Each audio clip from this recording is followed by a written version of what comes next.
I'm sure some of you have maybe some burning questions from what you've seen today, what you've heard on the commentary. By the way, I thought Tim did a great job. Give him a big hand for that. The man is a true poet, I must admit. I really enjoy listening to him myself. So, do you have any questions? Something that you really have unsolved at this point? Yes? Why is the ice blue? Why is the ice blue? Very simply, sir. I mean, I'm amazed you don't know this, because if you were that cold, you'd be blue too. Come on. Duh. No. You know, here I go, having to tell you the scientific reason, and you're gonna see everybody's uvulas, you know, because you know what those are, don't you? That thing that hangs down like a little bell in the back of your throat, because you're gonna fall asleep. But that's okay. I'll take the chance. The ice is blue because white light from the sun, you know, what makes a rainbow? Shines through a water droplet. It's a prism. It splits it into all its real colors. And that is red all the way through blue, right? With all those greens and oranges in between. So a rainbow is really white light. When you put them all together, they make white. So that white light is coming from the sun.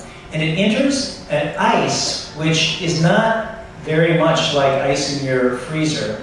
And it, in fact, is ice that is pure. It is formed under intense compression, which squeezes the air out, makes it pure.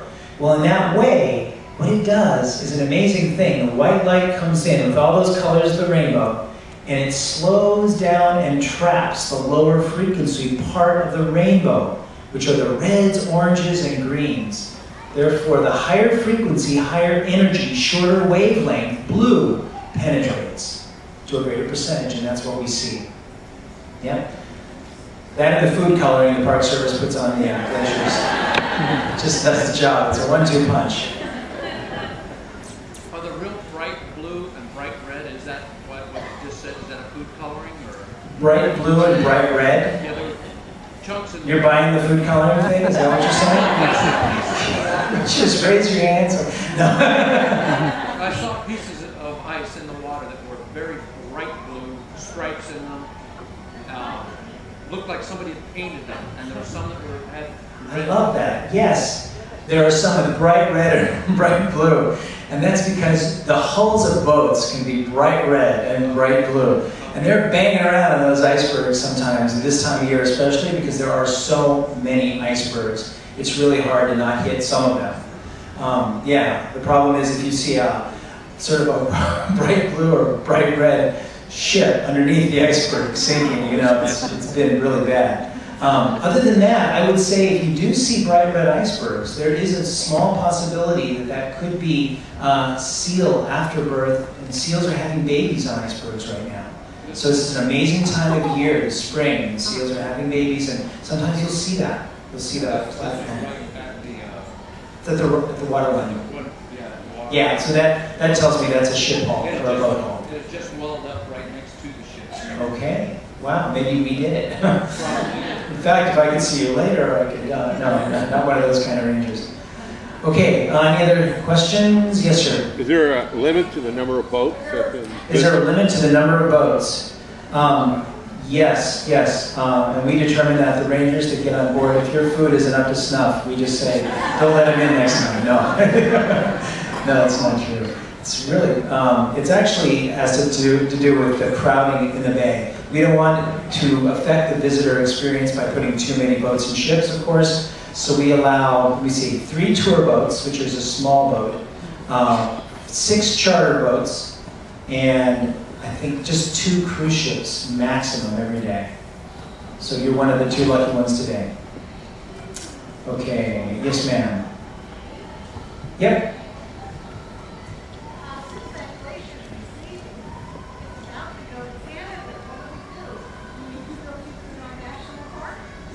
Since the glacier is receding, it's about to go to Canada. What will we do? Will we still keep it in the national park? Is that what you just said? Did I understand that correctly? You're worried that the nationalistic thing is rearing its ugly head? Well, if you really want to know, most of the Grand Pacific, you know, that one at the very end, which is receding, most of that is in Canada, which really tells us why it has all that black on it, because the Canadians don't clean their glaciers like we do. You know, that's just not okay. I don't know about you, but somebody should tell them to clean their darn glaciers. Yeah, man. No, really, seriously though. Yeah, it'll go to Canada, and that'll be okay. I mean, it's one big happy glacier family here, I suppose. It's done that before. And literally, when it did that, I heard that the history books say it was back in like the early 1900s. I think that was the time.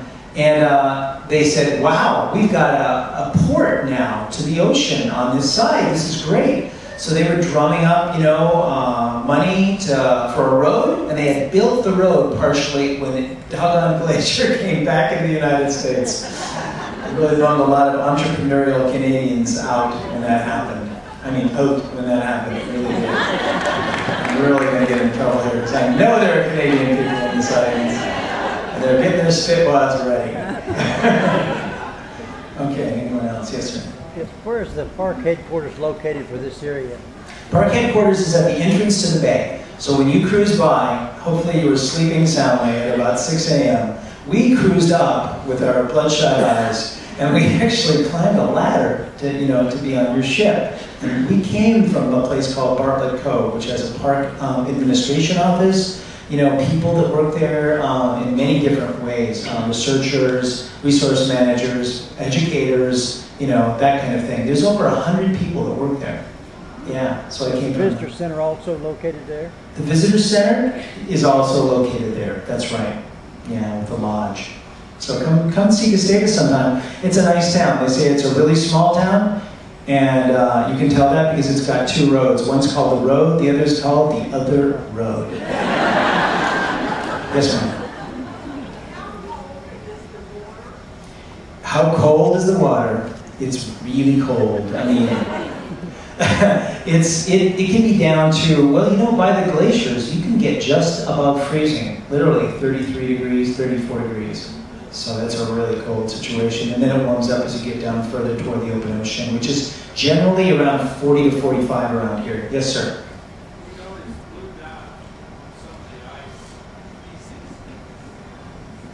Yeah, that blue dot was paint from boats that just gets scraped right away. It's the way they do their bottom jobs around here.